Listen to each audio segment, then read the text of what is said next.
வருங்கால அரசு அதிகாரிகள் அனைவரையும் கனோகான் சேனல் அன்புடன் வரவேற்கிறது. இந்த வீடியோவில் பாமினி அரசின் 8 அமைச்சர்கள் இருக்காங்க இல்லைங்களா, அவங்கள எப்படி ஈஸியாக ஷார்ட்கட்டில் ஞாபகம் வச்சுலான்னு பார்க்கலாம். இந்த வீடியோ நம்ம சேனல் சப்ஸ்கிரைபரை டெலகிராமில் கேட்டிருந்தாங்க, அவங்களுக்காக இந்த வீடியோ எடுத்து போடுறேன். அதே போல் உங்களுக்கு எதனா வீடியோ எடுத்து போனோன்னா அதோட நோட்ஸ் எந்த வகுப்பில் இருக்குது, எந்த பேஜ் நம்பரில் இருக்குதுன்னு சொல்லிட்டிங்கன்னா அது எடுத்து போட எனக்கு கொஞ்சம் ஈஸியாக இருக்கும். அது டெலகிராமில் மென்ஷன் பண்ணாலும் சரி, அப்படி இல்லைன்னா இந்த வீடியோவோட கமெண்ட்ஸில் மென்ஷன் பண்ணுங்கள்.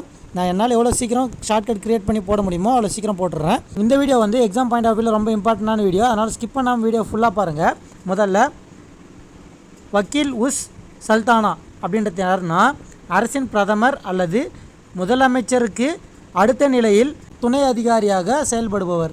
அதாவது வக்கீல் உஸ் சுல்தானானா யாருன்னு கேட்பாங்க. இங்கே அல்லதுன்னு வரக்கூடாது, வந்துச்சுன்னா நம்மளுக்கு ஆன்சரே இருக்காது. இதில் இந்த அல்லது வராது. வக்கீல் உஸ் சல்தானா அப்படின்றது தான் இதுக்கான கேள்வி. அவங்க யாருன்னு பார்த்தீங்கன்னா, அரசின் பிரதமர் அல்லது முதலமைச்சருக்கு அடுத்த நிலையில் துணை அதிகாரியாக செயல்படுபவர். இது எப்படி ஞாபகம் வச்சுக்கலாம்னா, இப்போது பிரதமரும் சரி முதலமைச்சரும் சரி நம்ம ஓட்டு போட்டு வர வைக்கிற ஒரு தலைவர் சரிங்களா, அவங்க எப்போவுமே வக்கீலை கூடவே வச்சுட்ருப்பாங்க. ஏன்னா எதனா ஒரு பிரச்சனை வந்துச்சுன்னா அவங்களுக்கு சால்வ் பண்ணுறதுக்கு வக்கீலை கூடவே வச்சுருப்பாங்க இல்லைங்களா, அதை வச்சு ஞாபகம் வச்சுக்கோங்க. பிரதமருக்கும் முதலமைச்சருக்கும் துணை அதிகாரி, அதாவது அவங்க கூடவே இருப்பாங்கன்றத வச்சு வக்கீல் உஸ் சல்தானா அப்படின்றது யாருன்னு பார்த்தீங்கன்னா, அரசின் பிரதம அல்லது முதலமைச்சருக்கு அடுத்த நிலையில் துணை அதிகாரியாக செயல்படுபவர்ன்றத இந்த ஷார்ட்கட் வச்சு ஞாபகம் வச்சுக்கலாம். அடுத்து பேஷ்வா, நாட்டின் பிரதம மந்திரியோடு இணைந்து செயல்படுபவர் சரிங்களா. இதில் அவங்களுக்கு அடுத்து வக்கீல்னா அவங்களுக்கு அடுத்து, இதே பேஷ்வானா பிரதம மந்திரியோடு இணைந்து சேர்ந்து செயல்படுவார்.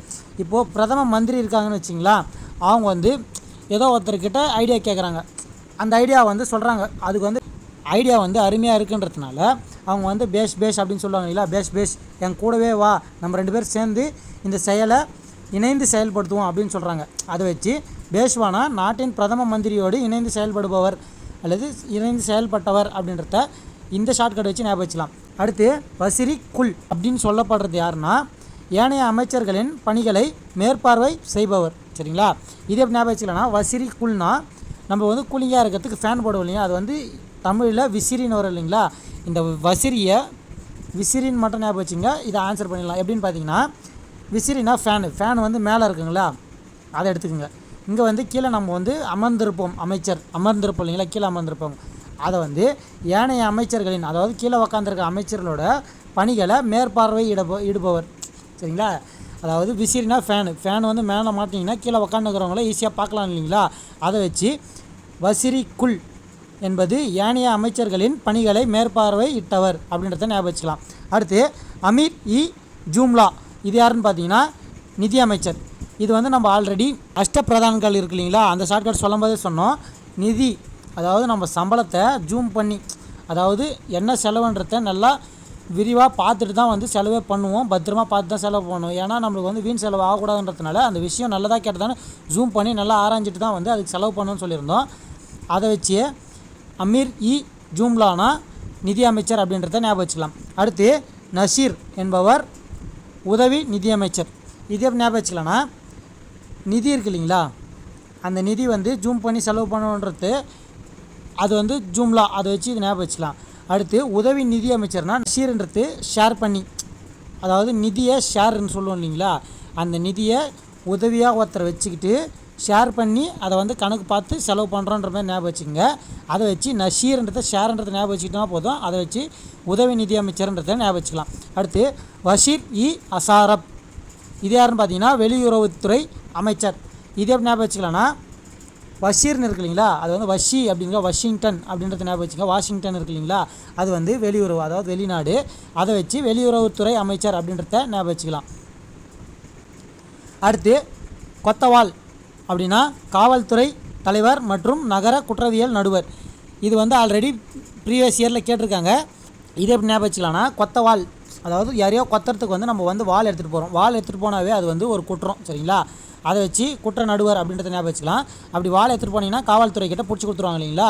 அதை வச்சு கொத்தவால் அப்படின்னா காவல்துறை தலைவர் மற்றும் நகர குற்றவியல் நடுவர் அப்படின்றத ஞாபகம் வச்சுக்கலாம். அடுத்து சதார் இ ஜகான் அப்படின்னா தலைமை நீதிபதி சமயம் மற்றும் அறக்கொடைகளின் அமைச்சர்.